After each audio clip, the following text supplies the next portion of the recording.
السلام عليكم ورحمة الله تعالى وبركاته كلنتها بوندا وضيال دمانتين هلك أدنى داونا إساني وودني سومالي تي في يوليبا حوك سدي حمانديد أوفيشيال ومركز برنامج دقن oo runtii aad u xiiso badan oo uu maanta marti iigu yahay xareed xasan xuseen oo xoogsade ku magac dheer maanta wuxuu ku saabsan yahay barnaamijkeenu qaababkii loo xiran jiray gabdhaha waagii hore waa dhaqan yaqaan dhalinyaro ah marka hore soo dhaw xareed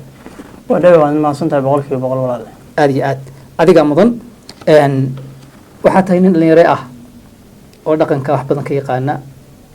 soomaalidana in badan la wadaaga dhaqankii hore iyo siyaabihii soomaalidii hore mahmaayaheedii iyo suugaanteedii iyo dhaqankeedii inta aanan u gudbin magacaagu waa xogsaday aad iyo aad maxaad xogsataa niyahow horta magacaan qisadu ku baxay horta waa qiso maartay aan la tafatiri karin sideedaba wuxuuna ku baxay arrin ku saabsan qas ku saabsan aad iyo aad madaa wax qasintu waa lagu qasay aniga wax qasay marka magacii marka wuxuu noqday xoogsade sax oo nin magaranaysaa inta badan maarta wax iska arbushaan iska aha sax hadii Soomaalidan waxay tiraahdaa weynaada wanaagsan hadda laakiin insha Allah waad ka weynaatay aad iyo aad marka magacii maadaama uu xoogsade ahaa waxaan u bedelay xogsade oo yacni qof inta badan wax daraaseeyo xogta iyo warka anigu sidaas aan u bedelay marka siday ugu bixiyeen iyo sida aniga u bedelay marka farqaas oo magacaaga hadda waa xogsade way xoogsade waad ka soo gudbay aad baad u mahadsan tahay daawadayaashana waxaan rajaynayaa inay si fiican uga dhargeen naanaystaada iyo magacaaga intaba aad iyo aad barnaamijkeena aynu guda gelaynaa si wanaagsan waxaa jirtay qaybo berigii hore dumarka loo gaadan jiray iyo qaab xitaa haasaawaha iyo shukaansiga uu ku bilaabmi jiray ama xudashada hadda qof si u yaqaan balan barnaamijkeena maanta ee qodobka ku saabsan maxaad ka dhihi lahayd qaababkii hore iyo inta daraasayntaada ama aad maaragtay barnaamijkaas xogta aad nagala wadaagi karto aad iyo aad qaasino horta waxa weeyaan inta badan horta waxaan isku dayaa sooyaalka hore ee Soomaalida iyo sida u dhaqma jireen inaan daraasaad ku sameeyo inta badan oo aan maaragtay intii ugu aragtay dhaanto oo maaragtay daahan ama maaragtay taariikhan ugu dhaantan inaan la wadaago oo maaragtay si aan xog uga korsado si fiican marka insha Allah maanta waxaan wax ka taaban doonaa sooyaalkii maaragtay Soomaalidu horay ay guurka ma garanaysaa iyo nooc ay u tixraaci jireen si fiican anoo markaas maaragtay u dirsayo jawaabka soo maaragtay su'aalka soo weydiisay jawaabteeda insha Allah biidhnillaahi alkariim waaya isla taa aad ku dhawaajisay sooyaalkii hore qaabkii bal loo hasaawi jiray nooga bilow nin horta waxaa jirtay ma garanaysaa hasaawii hore ee Soomaalidu inta badan waxa weeye dhibaato aad fara badan baa loo mari jiray waxaa jirtay ninku markuu hasaawo sameynayo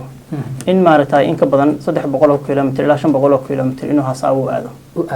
oo ninka asaga ma garanaysaa soo raadinayo sidoo u heli lahaa ilmihiisa hooyo fiican ugu heli lahaa asoo maaragtay halkaas ka duulayo in uu masaafo inta leeg uu shukaas u aado ama maaragtay 3 bilood iyo 4 bilood ninku uu maqnaado miyaha ama magaala haatee asoo ka tixraacaya meeshaas sidoo uu ku heli lahaa qofkaas uu raadinayo qofka uu raadinayo muxuu ku calman jiray niyo horta waxa lagu calman jiray ma dumarka masaraga ninku ragaa waxa ku calman jiray ama uu maaragtay ku darasi jiray ku raadin jiray dumarka islaanta wax garadka ah ee aqli u saaxiibka ah sidoo kale islaanta ka soo jeedo maaragtay family fiican oo aabaheed maaragtay taariikh kale Soomaalida dhexdeeda dhan walba ay noqoto hadii hadalyahan uu yahay iyo hadii uu maaragtay aqoon-yahan uu yahay iyo sidoo kale hadii uu dagaalyahan yahayba waxyaabahaas marka hore lagu tixraaci jiray oo inta badan maaragtay Soomaalidu ay gabdhaha ku xulan jireen aad iyo aad hadda waxa lagu xishaa oo inta badan lagu raacaa gabadha reerkoodu ama dhaqaalaha leeyahay ama quruxda leh ama maaragtay waxyaabaha noocaas ah loogu xishaa waagii hore masaasay ahayd bis waxba isbedelay niyo waxba isbedelay horta quruxda mar walba horta waxa weeyaan waa lama dhaafaan oo nin walba uu iska jecel yahay islaan qurux badan inuu guurso si ilmo qurux badan uu dhalo ma sha Allah laakiin waxa jirtay badana ayadoo quruxda la odorsay haddana waxa jirtay in target kala saaro oo aad iyo aad maaragtay qofku uu maaragtay islaanta uu ku dooranayo wax galadnimada si fiican waxa jirtay qiso yar hadda ka hor dhacday nin baa islaan la heshiiyay Soomaalidu sidoo hore waxay sameyn jireen gabadha markii lala sheekeysanayo ama lala hasaawayo nin kaliya kuma aadi jirin ma garanaysaa rag badan sax yaa islaanta ma garanaysaa ka dhaadhicin jiray aad iyo aad ninkan iyo maaragtay sidoo u socdo si fiican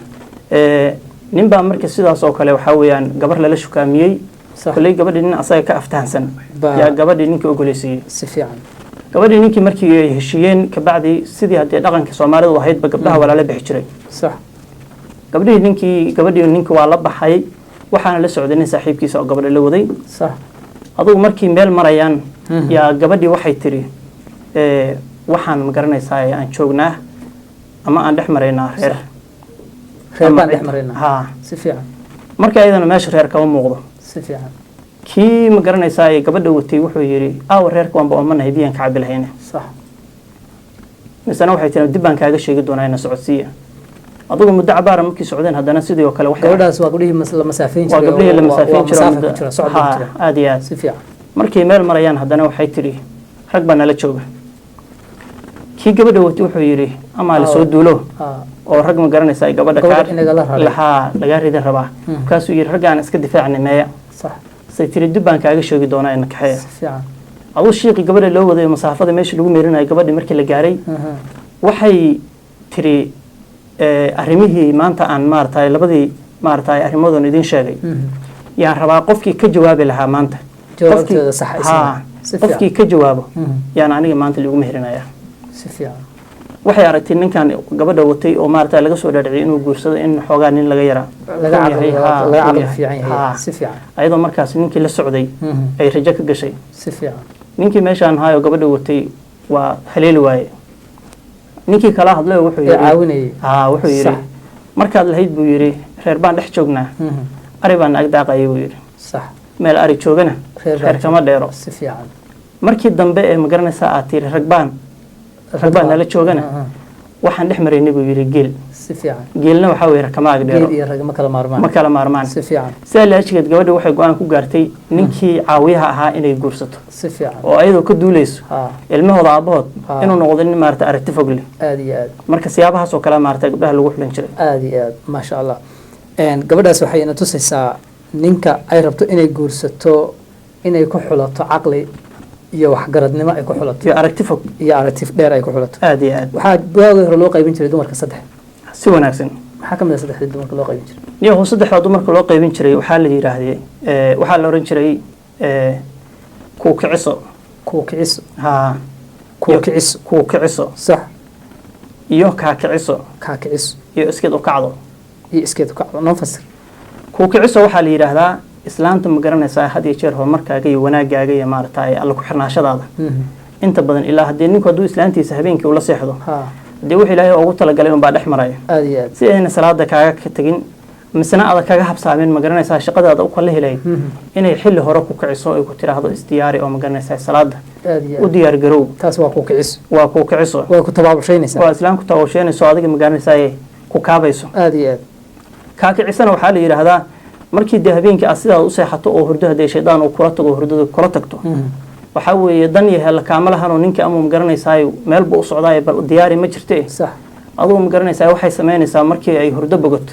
iyo intay kacday leedahay war shaqada aad iyo aad ayadoo markaas ka duulaysa sidii ay biil ku heli lahayd aad iyo aad taasna waxa la yiraahdaa ka kiciso iskeed ku kacda waxa la yiraahdaa mid aad jeefka aad kaga tagto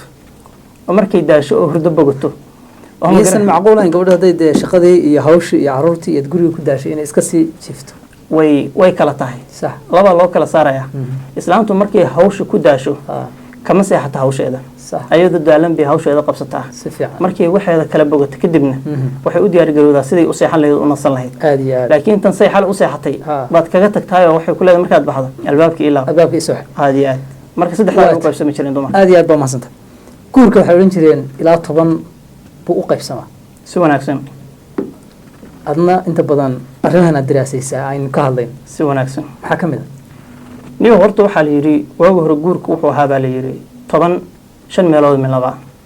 5 min laba ha sax laakiin inta noogu muhiimsan baan maanta ka soo qaadanayna anagana khusayso laba waxa la oran jiray guurka tooska labana waxa la oran jiray sahan dumar labana waxa la oran jiray godob reeb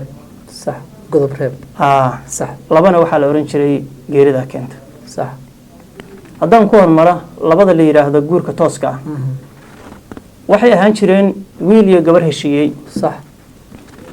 deetana ma garanaysaa ama maartay waa iyadoo gabadhi la gaatay ama waxa la yiraahdo tuugis si wanaagsan waa la ii tuugay waa la ii tuugay guf baa lagu qaaday guf baa lagu qaaday ama ma garanaysaa doonimaad gabadhii wiilka intii heshiiyaan in maaragtay wiilkii reerkooda uu soo jeediyo in gabadhii loo raadiyo sax oo sida ayada ay reer ku dhismo midna wuxuu ahaa sidaas oo kale gabadha iyo wiilku intii heshiiyaan in ma garanaysaa gabadha iyo ninka ay isla baxsadaan oo waxa la yiraahdo ma garanaysaa masaafo aad iyo aad ay sameyn jireen sax masaafada inta badan culimadu inkastoo yiraahdaan waa qayb kamid ah waa xaraam haddana waxa la isku raacay in shariicada ay waafaqday maadaama raali laga ahaa masaafada si fiican labana waxa la oran jiray geerida keento oo waxa weeye fad ama hafadin waa lagu fadsiin sax waa hadii si fiican sidoo kale waxa weeye markii uu gabadhu ninkeeda dhinto waxa gabadha dumaal u lahaan jiray wiilkan adeerkii si fiican nacas ahaado doqon ha ahaado nin si ahaado nin naafa ahaado waxay ahayd maartay dhaqan Soomaalida u degan sax oo maartay gabadha ay ku qasban tahay ninka inay guursataa si fiican sidoo kale ma aysan lahayn si fiican sidoo kale waxaa jirtay gabadhu markay dhimato ninkii gabadha reerkeedii waxay siin jireen waxa loo doonan jiray gabadh la yiraahdo xiskansi xigsiisa sax marka lama oran jirin marka ninkaas in xun buu ahaa gabadha hore uu naga haleeyay saan uu rafaadiyay lama oran jirin gabadha waxa weeye waa lagu qasbanayo dhaqan Soomaaliyeed buu haayo gabadha ama eedaha waata ama ayada hala dhalatay waxa loo bixin jiray xiskansi gar iyo gardarrada waa lagu dari jiray si fiican sidoo kale waxaa jirto labada la yiraahdo godob reebtay labada godob reebtay la yiraahdo waxa weeyaan laba reer baa isdagaalo islaayay labada reer markii ay maartay adigu uqaashooda isku fahmaan in ma garanaysaa dagaalka la soo afjaro sax waxa la bixin jiray gabar la yiraahdo godob reeb sax godobtii reebaysaa xumaantii waa xididnimo lagu bedelayaa si fiican si reerkaas uu nabad u helo aad iyo aad sidoo kale waxaa jirtay nin markuu gabar faraxumeeyo in maartay gabadhii uu faraxumeeyay asaga maartay dushiisa ay ahaato sax waxa la yiri quruxdiisa leeyo qortu u ritaa wax la yiraahdo quruxdeeda haleeye qortu u ritaa ninkii gabadha sharafteeda asaga un baa qaadanay si fiican ama ha lagu caayo ama ha lagu amaano si fiican asaga un baa iskala sidaas ku qaadan jiray si fiican labana waxa la oran jiray sahan dumar si fiican sahan dumar waxa la oran jiray dumarku laba siyaabood iyo ayagu iskooda nin u raadsan jireen sax iyaga dumarku nin raadsan jiray si fiican gabdhuhu markii xoolo lagu xiro oo badanaa reerkooda ma garanaysaa gabadha in maartay on xoolo laga bixiyo ay maartay uu aabaheedu gabadhaas uu tiigsado si fiican gabdhuhu waxay sameyn jireen in ay maartay ayagu iskood u baxaan sax marka laba nooc ay u bixi jireen ayagoo koox oo group oo heerin la yiraahdo inay baxaan oo 5 iyo 3 iyo 4 iskula socdo si fiican way reer tagaan inay yiraahdaan guurdoon baan ahayna la guursado si fiican sidoo kale waxaa jirtay gabar ayadana kaligeed toos u bixi jirtay oo ayadoo kaligeed intay reer tagto dhigi jirtay hal ay guursado sax marka kaliya waxay ku kala reer duldegiisa mas'ala hal ay guursado marka waxay ku kala duwan yihiin koox ayagoo ah aan kaa dhex galo gabadhan iyadu intay kabaha ilatay tiri hal ay guursado reer u tagtay gabadhan reerka markuu guursado waxaa laga bixin jiray xoolaa laga bixin jiray yarad baa laga bixiya xoolaa laga bixiya gabadha iyadu raadsatay ma laga bixin jiray iyadana waa laga bixin jiray dhaqan maxay ahayd maartay soo jireen in gabadha yarad laga bixiyo sax oo waagi hore ma jirin ba gabar aan yarad laga bixin in reer lagu guursado laakiin waxaa jirta markii gabadhu reerkooda laga doonto in aabaheed uu xoolo badan ku xiro laakiin gabadhu markii iskeeda isku bixiso in u tagto laguma xiri jirin xoolo wixii loo garto ayuu aabuhu qaadan jiray si fiican laakiin markasta gabadha yarad waa laga dhiibi jiray aad iyo aad maxaa dhaqanka ka nool maanta aad sharaxays maxaa ka nool baan isdhihi karaa intaan hadda anigu joogay dhaqamadaas hore ee maartay aan soo daraasay wali indhahaygu maysan qaban sax guurkana hadda waxaa weeye sidiisaba 4 marxaladood buu soo maray sax mid ana soo gaaray sax midna aabahay baa soo gaaray midna aabihiis baa soo gaaray sax midna awgiis baa soo gaaray si fiican guurka maartay aabahay awgii uu soo gaaray wuxuu ahaa gabadha in lagu raadsado maartay wanaag iyo sharaf reerkooda ka soo jeedo